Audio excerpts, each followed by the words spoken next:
Welcome back. Diane Cole talks to people in Fredericton to find out why it's so hard to find that special someone.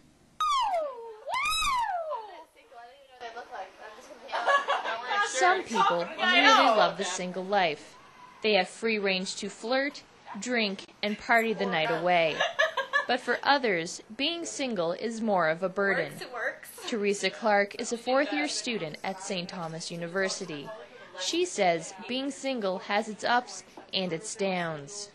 It has its moments. I mean, it's nice to be able to go out and do things and, have the opportunity to be free and not have to worry about someone else. But at the same time, coming home and realizing that you're not with someone kind of is a little bit unfortunate. Clark says meeting that special someone is hard to do with her busy schedule. She's a full-time student and works part-time at Winners. She says she just doesn't have the time to date, but she isn't the only one who has this problem. More singles are turning to internet dating because they are so busy. Internet dating is a convenient way for singles to mingle. And many relationships have started because of sites like eHarmony and PlentyOfFish.com. And I've known some people who've tried that and actually have been quite successful. I know of one who's actually engaged to be married, the girl that he met on there. Dave Evans is also a busy student who can't find time to date. But he says being busy isn't the only hassle when it comes to dating in Fredericton. A lot of people spend their time going out to the bars. I just don't have time to do that. So, and really, the bars isn't my style, but there's nothing in Fredericton to socialize at other than really bars. Or, there's some campus events, but other than that, there's not a lot which venues to meet people. Many people do get drunk and look for love at the bars, but Evans says finding a long-term relationship at the bar is very rare. Love is more likely to blossom at places like work, church, and school. Here, singles are able to meet people who like the same things they do. And in Fredericton, many relationships are formed through mutual friends. So if you're single and you go to a friend's party, you never know. Your perfect match might be there waiting. This is Diane Cole reporting for Stu Journalism in Fredericton. Got debt?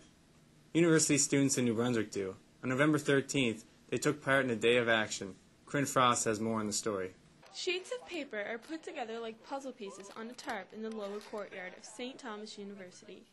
On them, the amount of debt that students at the university currently have or what they are going to owe once they graduate.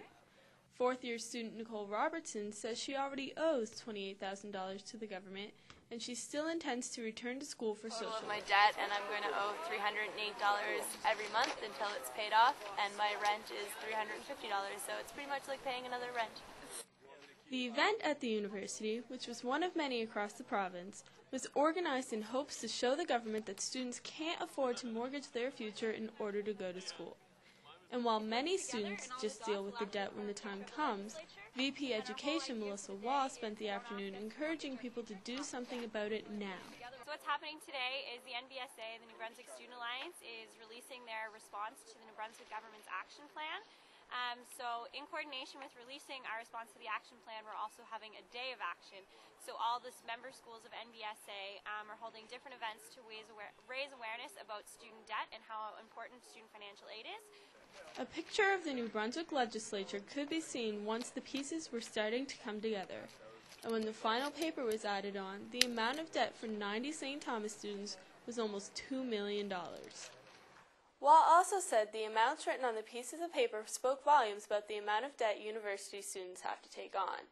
And while some students on the campus said they had no debt whatsoever, many say it will take years for them to pay it back. For Stu Journalism, I'm Corinne Frost. As first semester comes to a close, the workload piles up. Papers, tests, and presentations are all part of the package for university students, and then there are exams. Tammy Murray tells us how students are coping. With December fast approaching, students are looking forward to a Christmas break. First-year student Maggie Fitzgerald is going home to Newfoundland. First, she must wade through the mountain of assignments leading up to the last day of classes. I have 4 papers. I have 2 more tests. I have 2 oral presentations for Spanish. and I have a geology lab right up. So. Maggie says she has a variety of coping strategies. When she's stressed and needs a break, she will clean and organize her room. She also counts on the support people in her life. My roommate's actually a big help to me. She's like, okay, Maggie, you've been studying for like 1,000,000 hours. You need to watch a movie. So we'll do that sometimes. Watch movies or read books. But, yeah, or I clean. I clean lots. Clean my room. Organize. This is one of 2 kittens that provides entertainment relief for third-year student Heidi McKillop. She says they are a great distraction for her. Heidi says she's learned to manage the stress and the workload better over the years. Heidi's coping strategies include a bowl of her favorite cereal. She says exercise is key as well. I love to run, so I'll just go in for about an hour run just around the city and come back. I love it outside though, even if it's cold or if it's wet. I love to run. Heidi's other favorite coping method is not so ambitious. Or if I get, lazy and I don't feel like running outside, then I'll just sleep. Just take a half-hour nap, and then everything's better when you wake up. Judy Coates is the International Student Advisor. She says they face all the academic stress as Canadian students, with other uncertainties added. Financial issues are pressing, with international tuition being double, and she says for those who would like to go home for the break, it's a matter of funding too. Coates says she tries to help students keep things in perspective. One thing at a time. Just keep focused. Don't get overwhelmed by it all. It's just general advice. I often say I'm provide the parent away from home sort of role, and so to just focus on one thing, do that. Sometimes have to let it go. The message is pretty clear for dealing with end-of-term stress. Coping strategies include trying to get some rest, proper nutrition, and time to unwind between assignments. Students can also take heart in the fact that there are only 8 class days left in the term. For Stu Journalism, I'm Tammy Murray. Just one more stressed-out student. And now we go to our technology consultant, Bailey White, to show us some new gadgets. Hey Bailey, what do you have for us this week? This week I'm previewing a brand new game on the market for Nintendo. It's called Duck Hunt, and it involves shooting ducks on a TV screen and getting points per duck. It involves one controller shaped like a gun.